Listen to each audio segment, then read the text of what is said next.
All right, let's continue the conversation. Where's the intelligence? If intelligence is primary, then we should see evidence of that, right? And I think a lot of people do believe that, and that actually is a lot of the basis for mind is primary. And again, there's a lot of terms for this. Panpsychism is just one. Panentheism. Geez, I don't even know all these terms. Biotheism. There's all kinds of isms and schisms, right? Okay, but there's just a general idea. There is a general idea that consciousness is primary, and of course, as I was saying, that just is, it conflicts with the idea that consciousness is conscious decision making versus there's unconscious processes going on. So those two ways that we use the word are in complete opposition.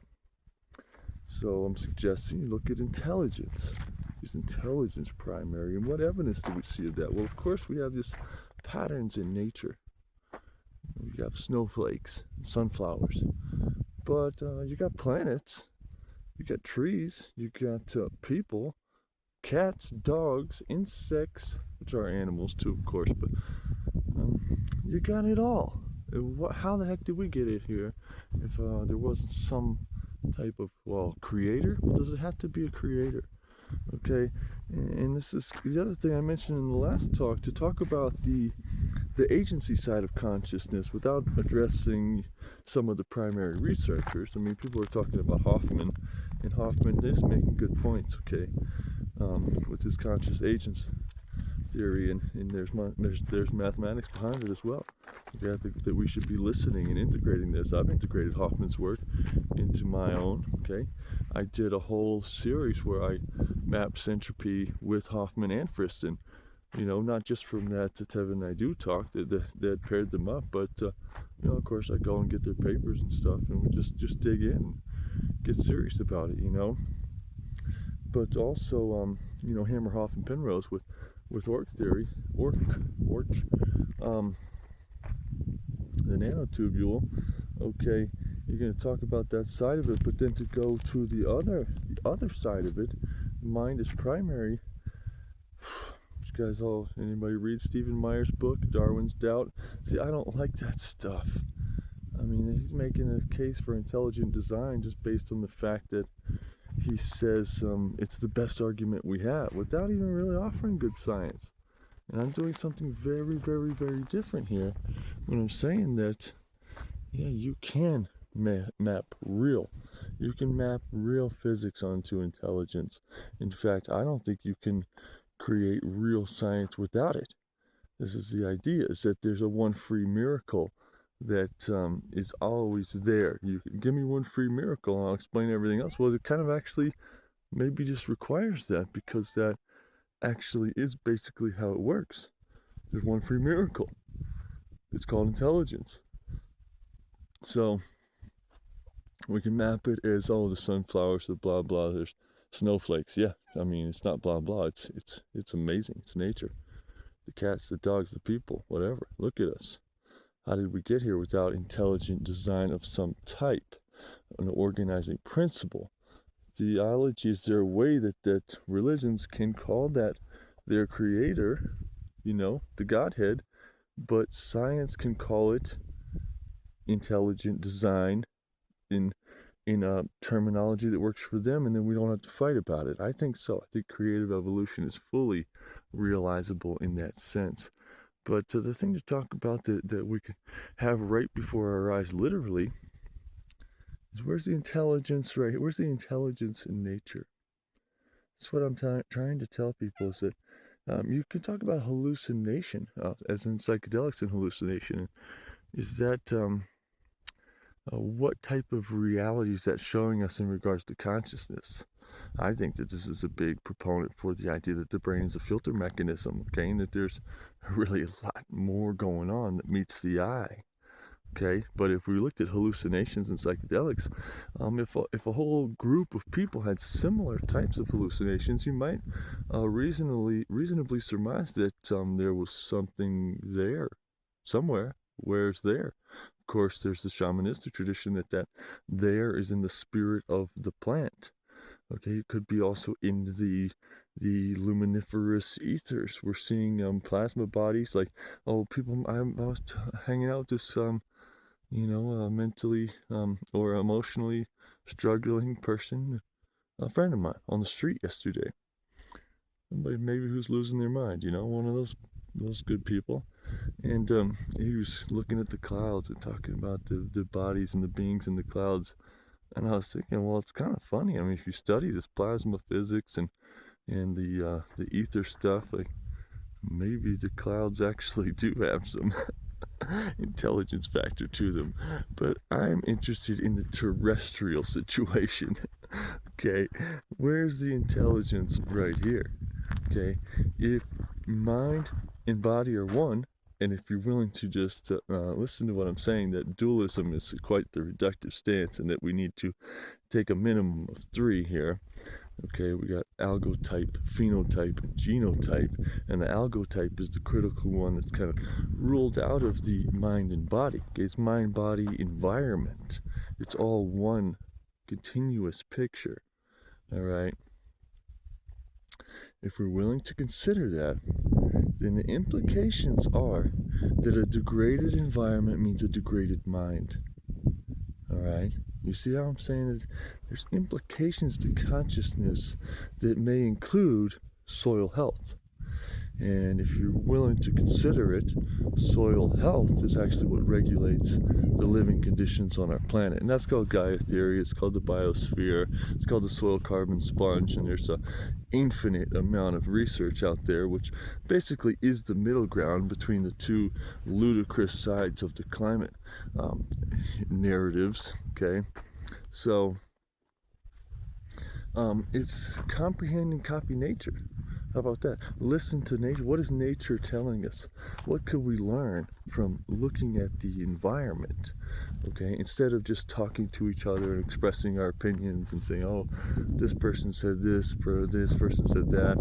Like, I think that it should equal results that are health and wellness right before our very eyes. And I think that that's what Whitehead was talking about in Bergson. I don't think that they were only interested in abstraction. I think that in fact they were saying that science is abstracting. Right? My goodness. Now isn't that funny, right? I would have to, man. I barely even read Whitehead, and Bergson. I find that to be difficult to read too. I'd rather read Hegel, as I was saying. All right, I'd rather read Spengler. I love that. Okay, but yeah, I'll read them all once I get the time. Okay, but what I'm saying is, I don't think Whitehead and Bergson were imagining this philosophy equaling people only talking about the philosophy. Again, I didn't meet the guys. I can't put words in their mouths, but the idea of an organicist science, I mean, it has real implications. It has real implications.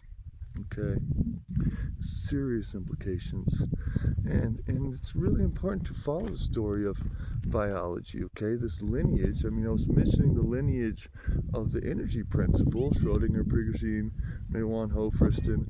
Okay, but there's a hole in the thinking around biology, and you got people were busy with the Industrial Revolution. It got a little sidetracked, and I don't know, maybe there was not a lot of people working on it for a while.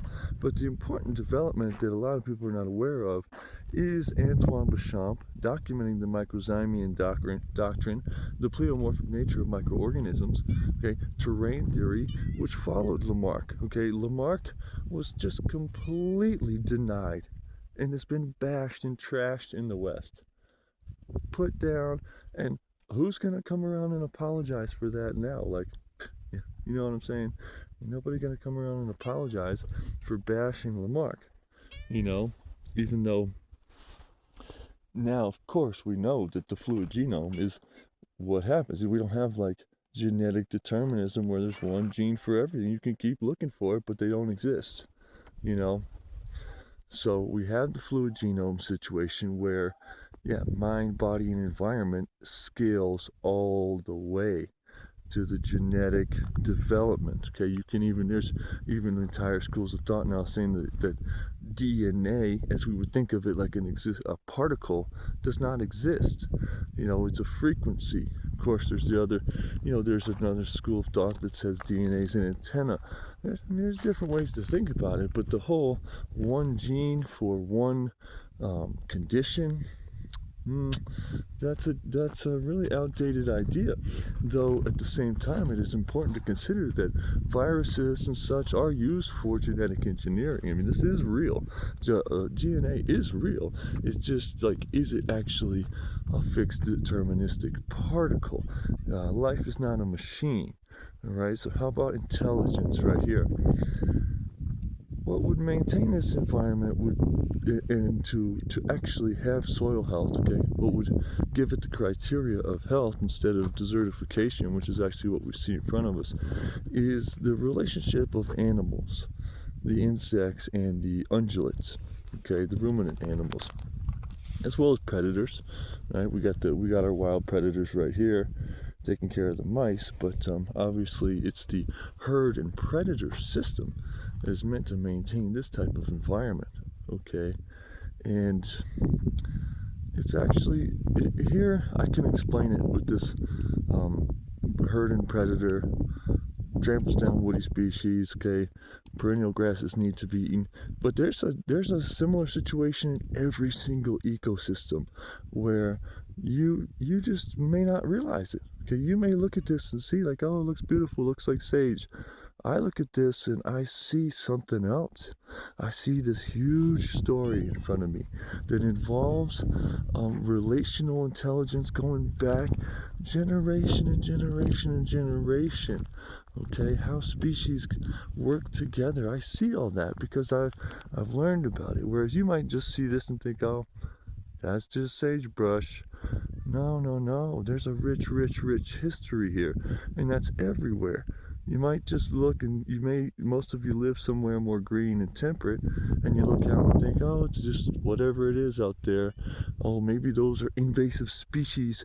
When you think about that invasive species mentality is the exact same thing as the germ theory of disease, okay? And there are times when you can apply the germ theory. The germ theory and the terrain theory are both true when you're looking at health and wellness, and it absolutely depends on what your goal is. Okay? The goal is critical to determining what intelligence is, and you can even have these definitions of intelligence that don't include goal directedness, but you really have to question what you can achieve in that state because,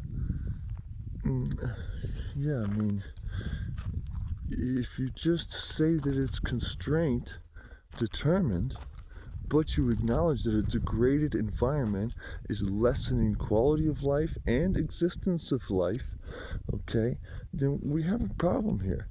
So you can see that if you just tie the threads together, what I'm saying is that the intelligence of nature does inform morals and ethical behavior. It's right here in front of us if you were only to read what the land is asking us to do in a participatory sense. And that's what I don't see people today doing because they are disconnected from nature. You yourself, okay, you can only speak within this existence that you live within, and you probably live in an urban area. If you went and lived out here, if you had no money and no food and you had to depend on this land right here, holy crap, your analysis of the world would instantly change. Okay, what is intelligence? How would it feed you out here?